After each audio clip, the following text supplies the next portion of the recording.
You know, I was at one of the university's festivals. It was about 12 midnight, and there's so much alcohol. And I asked one of the leaders of the university, I said, hey, when will students go home? And he said, and I thought, my God, at a university in the United States, that just would never happen. It's so profound.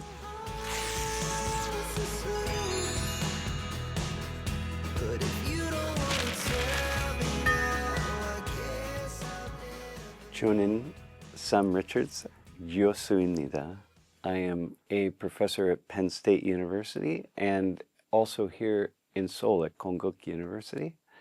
And I am a sociologist by training, and I have been teaching for 41 years. And I teach about the entire world. So many Koreans know me as someone who speaks about Korea, but I actually speak about many cultures throughout the world. The first value of Koreans, the first thing that stands out is this a sense of responsibility for other people in public spaces and a trustworthiness that goes along with that. You know, I was at one of the university's festivals. You know, this was a year ago, and, you know, the students and the faculty and the staff are all out drinking and eating, you know, and it was about 12 midnight. And there's so much alcohol, okay? Big pallets full of alcohol. And I asked one of the leaders of the university, I said, hey, when will students go home? And he said, I don't know, maybe 1, maybe 2, maybe 3. And I thought, my God, you don't even know. Like, you have trust in all of these young people to drink this alcohol and eat and be in this public space. And you don't even have a rule for them very clearly about when to leave, you know? And I thought, first off, at a university in the United States, you don't have alcohol like that. You would never have. That just would never happen. And there would be rules, and it would be very clear everything that had to happen. And if the people didn't leave, the police would sweep in and force the students out. And there would be a lot of damage. You know, at my university, you can't buy alcohol anywhere at any time. It's unacceptable. Students can't even have it in their dorm rooms. It's just nothing. Yeah, we don't trust at all. And if we had a gathering of students like that, we would have paramilitary police at the there would be walking among all of those students in the tents, you know, because each department and college has a tent. There would be police with machine guns walking around, you know, to make sure everything stayed in order. You don't have any of that, okay? So that tells me so much about the Korean way of being in the world and seeing that.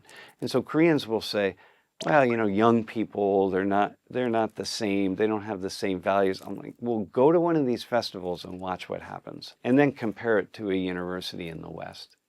You know, I've spoken about this a little bit in Korea, and the other day, on Sunday, I was downtown and I watched one of the marches go by, and it's so fascinating, you know, how organized the marches are and how, you know, just the ways in which Koreans protest. There's something really unique about that. It's very uniform. It's very collective, communal, you know. People sitting in rows, you know, all carefully organized, and, you know, the leader speaking and through a megaphone, and then everyone raising the signs and bringing them down, and very quiet. I didn't even know that it was a protest. And so I find that to be really part of, or built into, I think, Korean society, which is very respectful, relatively, I don't want to say quiet, because it's not that Koreans are quiet. Koreans are very passionate and loud when at times, but there's just a way in which there's an organized response to so many things. And so I see it in that. You know, if this were a protest in the United States, there would be drums and music and people doing all sorts of different things. And what was interesting were all the different signs and all the different issues that were represented, you know, at this particular protest. And we see that elsewhere in Europe and in Latin America and in the US as well. But there's, yeah, something really kind of fascinating. The second that I think is really important or valued is just the high standards that Koreans place on themselves. My God. And this is positive and negative, and I talk about this in my book, but Koreans are competing against themselves in this way that it's so profound, just demanding these high standards. And so it comes from within and it comes from the family, but it also comes from the culture.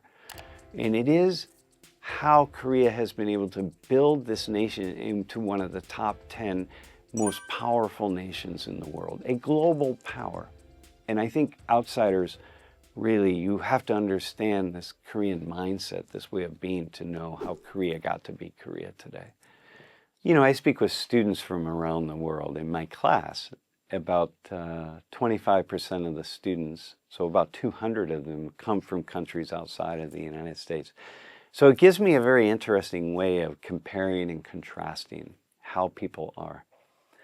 And but I also speak with lots of Korean young people here, and then older people in the job market, And it's so common that when Koreans want to improve their lives, improve their livelihood, get into a really good school or get a better job or change something, the focus is very much on themselves and very much on the responsibility that they have in order to do whatever they need to do to get where they want to go. And certainly in the West, it is also on ourselves. Okay, we're a very individualistic culture, so we take some responsibility and so on. But we're also, it's so common to quickly turn to the responsibility of the system. And so Koreans will say, hey, this is a really difficult system, the economy's tough, the job market is difficult, but yet I have to work harder. It always comes back to, I have to work harder. I have to do something differently. And I think it's uniquely, again, this is true for people all over the world, but is it especially true here in Korea? It's also a burden for this high level of competition. It's very burdensome, but it's the good and the bad, because it is also what created Korea, modern day Korea. So, you have to accept both. And the third thing is this kind of communitarian or collectivism that I think Koreans talk about, but they still don't really fully understand it. I talk about how Koreans are like bats, and bats use sonar when they can't see and they can't hear, but they use this sonar. They're always paying attention. A bat can fly through the air and pick a single mosquito out of the air. And how does that bat do that? But the bat is always paying attention to everything around that bat. It's so aware. And it doesn't even know. It's just part of being what the species that it is. And I think Koreans are very much like that. There's just an awareness that you don't fully pay attention to, but it just makes Korea a very welcoming place and a very interesting place to spend time, because you just feel comfortable. And so things, the other day I just put my phone down on a table at a coffee shop and I went to order. And then I had to pay and I realized, oh, my credit cards are on my phone. And my phone was way far away. It didn't matter. Nobody was going to touch my phone. And I think that, to me, is part of this collectivism, this communitarian feeling that, we're all in this together. Those are three things for me. Those three characteristics that I mentioned are the three things that strengthen Korea probably more than anything else. And I think when I read the history of Korea since the Korean War, and especially since the mid-1960s and late 60s, when Korea really started to lay the foundation for taking off, I think those are the three things that really helped Korea explode as a nation. Yeah, explode, in growth. Yeah.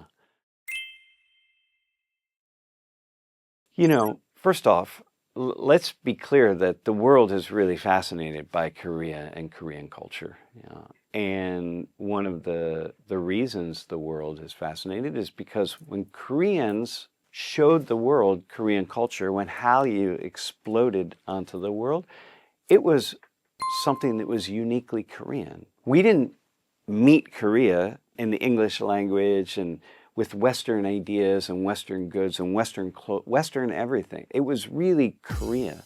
And so all of this culture that emerged, that we are now seeing, it's, emerges out of a kind of this Korean sensibility, okay?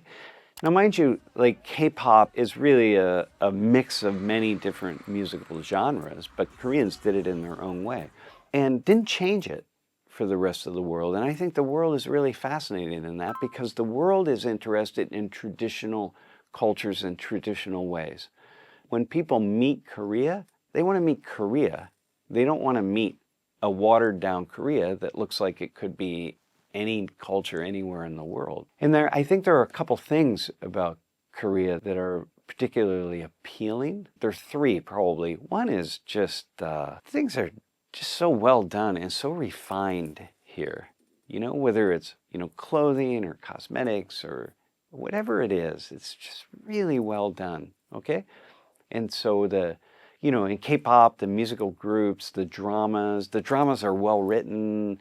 The music is really good. The vocalist, the singing, the dancing, the acting, these are really talented people who work very hard for many years before they show themselves onto the world stage. So that is very important. And two things that I've said many times, I think the way Koreans deal with sexuality and whatever it is in K-culture, there's a certain modesty, and most people in the world are traditional, and most people in the world are modest. And most people around the world are not interested in having overt sexuality in front of them at all times. And so that is something that Korea has mastered, right? There's a sensualness, right? But the overt sexuality. You watch K-dramas and K-films, and there's very little sex, really. It's almost nowhere to be found, and that's very appealing for most people around the world, who are, especially in the Middle East, by the way, with Muslims who are very much not interested in this sort of thing, and most Christians. And then I think the way Koreans deal with violence, it's really very much a non-violent society. So you have some things like Squid Game is pretty violent, but it's violent in a very odd way. It's not. Hollywood would make Squid Game very differently. It would be realistic violence, and it would be just like it really could happen.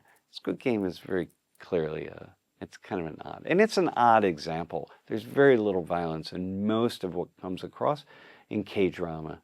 And I think that one of the things that would concern me if I were here in Korea would be, the only one thing that will inevitably happen is what is Korean will shift ever so slightly and slowly to incorporate other cultural practices from other parts of the world. And so you lose the essential core Koreanness about K-culture because of that, because you show it to the world and the world brings something back. But, I haven't seen a lot of that. I'm really surprised at the way that K-culture is really holding on to the essence of what is K-culture. And it has been for 15 years. And mostly, I watch musicians who collaborate with K-pop groups. But these musicians, maybe hip-hop artists from France or the UK or the US or Brazil or Colombia, but they want to collaborate with K-pop groups because they want to do K-pop songs. They don't want the K-pop artists to do their music. So people want to be part of this so that they can participate in it as well. So maybe it won't change as much as many Koreans are afraid that it might, or have an impact on the culture. I have one other thing I would say, by the way. Many Koreans have the idea that, Korean culture is changing. It's changing with young people. Cultures are changing all over the world, and cultures are becoming more global. I think that globalization of culture is happening more slowly here in Korea. So you have that, and hold on to that idea.